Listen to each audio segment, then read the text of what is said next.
5 अनाथ बेटियों की जालिम चाची। विकास घर में मिट्टी के पैर छपाते हुए घर के अंदर आ जाता है। विकास भैया, आप हमेशा ही ऐसे करते हो। देखो ना, मैं भी पोंछा लगा ही रही थी और आपने सारे में मिट्टी के पैर छाप दिए। ये मेरा घर है और मैं जैसे मर्जी आऊंगा। तुम होती कौन हो मुझे ऐसा बोलने वाली? एक तो तुम काम करते हो नहीं और काम बढ़ा देते हो हमारा। केसरी दिव्या के कान पकड़कर उसे बाहर ले आती है और धूप में पेड़ से बांध देती है। क्यों दी दिव्या, बहुत जबान चलाने लगी है तू। आजा, आज तुझे अच्छा मजा चखाती हूँ। ऐसा कहकर वो घर में आ जाती है। अब अगर इसके बाद मैंने तेरी ये कैंची जैसी जुबान चलती हुई देखी तो मुझसे बुरा कोई नहीं होगा। तुम दोनों यहाँ क्यों खड़ी हो? जाओ, गंदे कपड़े पड़े हैं, उन्हें धो लो। चाची जी, नुपुर और माही की तबीयत ठीक नहीं है, इन्हें दवाई दिला दो। तुम पाँचों के ऊपर फ्री फोकट में पैसे खर्च करने के लिए मेरे पास एक फूटी कौड़ी नहीं है। अरे मेरी बला से तो कल की मरती तुम आज मर जाओ। केसरी पांचों पर जरा भी रहम नहीं करती। इधर बेचारी दिव्या गर्मी में पानी के लिए तड़प रही होती है। पानी, पानी, कोई मुझे पानी पिला दो। मुझे बहुत तेज प्यास लग रही है। मेरा गर्मी से गला सूख गया है। कोई मेरी मदद करो। कोमल दीदी, दिव्या की बहुत हालत खराब हो रही है। कितनी जालिम चाची है हमारी, जरा भी नहीं सोचती हमारे बारे में। दिव्या को पानी देकर आती हूँ, तुम यहीं पर रहना। कोमल एक गिलास पानी ले लेती है और दिव्या को पिलाने के लिए पेड़ के पास पहुंच जाती है, लेकिन तभी उसकी चाची उन्हें देख लेती है।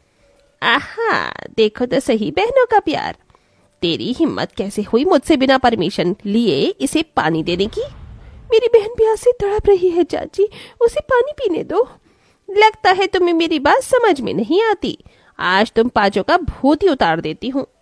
केसरी बाकी की तीनों को भी लपेटे में ले लेती है। पेड़ से बांधकर वो एक डंडी से उन्हें मारना पीटना शुरू कर देती है। बोलो बोलो, आज के बाद तुम मेरे बिना कहे कोई काम करोगी?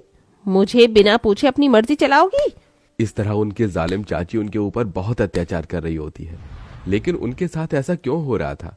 आखिर उन पांचों बहनों की क्या गलती थी और उनके माता पिता कहाँ थे? चलिए ये देखने के लिए कहानी में थोड़ा पीछे चलते हैं। उषा, चलो, हमें लेट हो रहा है। लेट तो हो रहा है, लेकिन अपनी 5 बेटियों को छोड़कर जाने का मन नहीं कर रहा है। कोई बात नहीं माँ, आप चली जाओ, आप ठीक होकर आना। उषा को पेट में पथरी थी और इसी के चलते उनकी कभी भी तबीयत खराब हो जाया करती थी। उसी का ऑपरेशन के लिए राजेंद्र उसे शहर लेकर जा रहा था।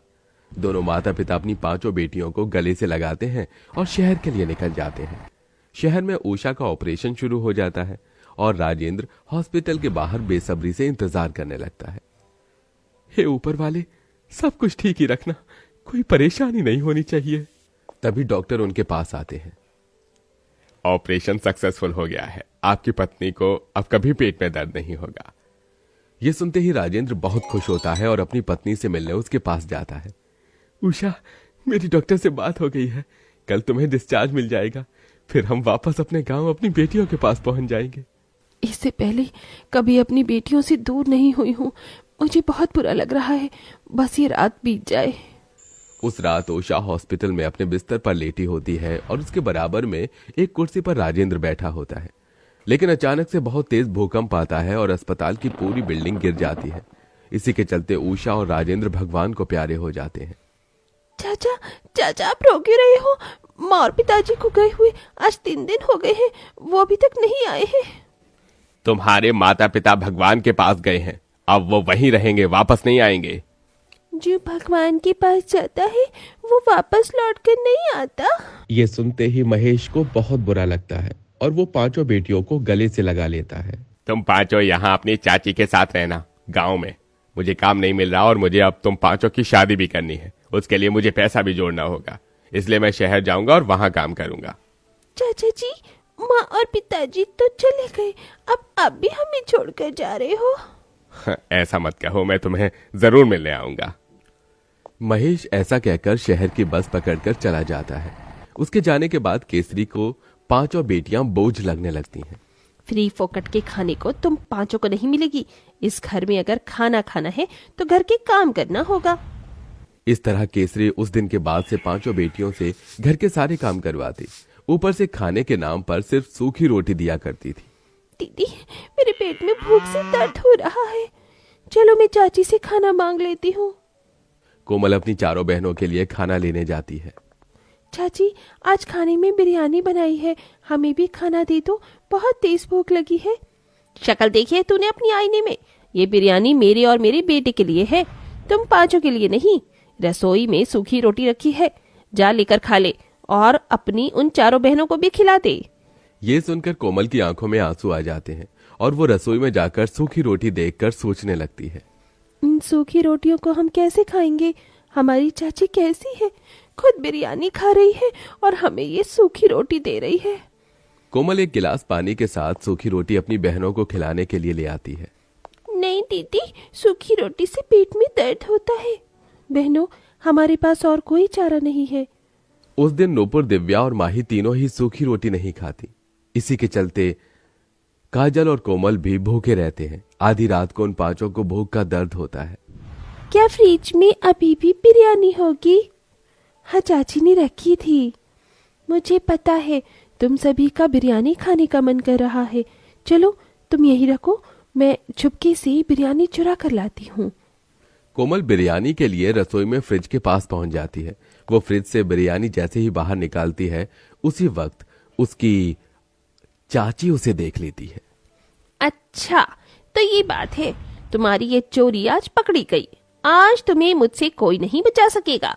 केसरी एक डंडा लेती है और बहुत बुरी तरीके से कोमल को उसी वक्त पीटना मारना शुरू कर देती है।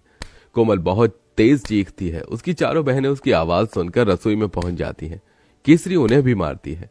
आज के बाद अगर खाने की चोरी की ना तो मुझसे बुरा कोई नहीं होगा। चली जाओ यहाँ से। पांचों बहनें रोते हुए गौशाला में आ जाती हैं।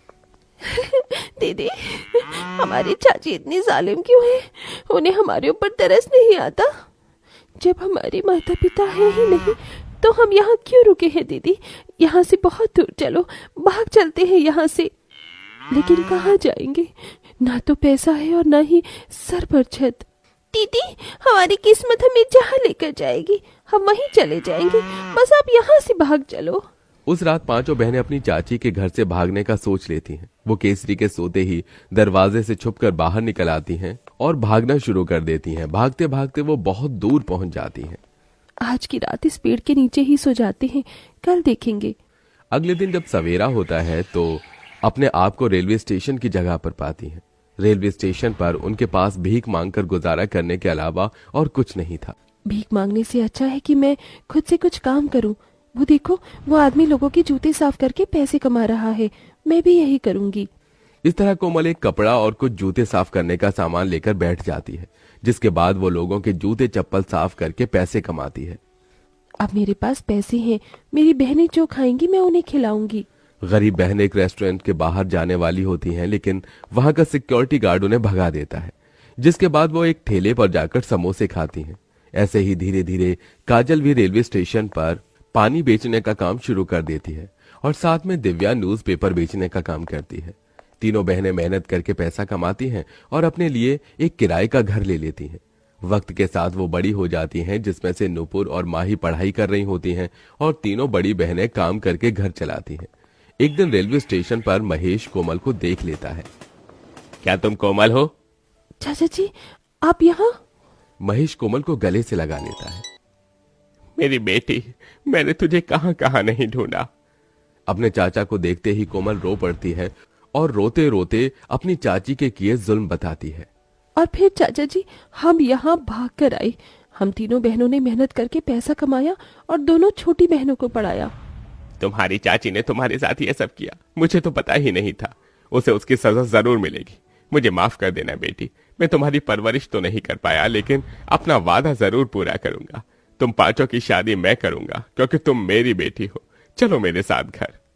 महेश उन पांचों को घर ले आता है, जहां महेश केसरी से कहता है, तुम इंसान हो या फिर जल्लाद, इन मासूम लड़कियों के ऊपर तुमने इतने जुल्म कैसे कर सकती हो?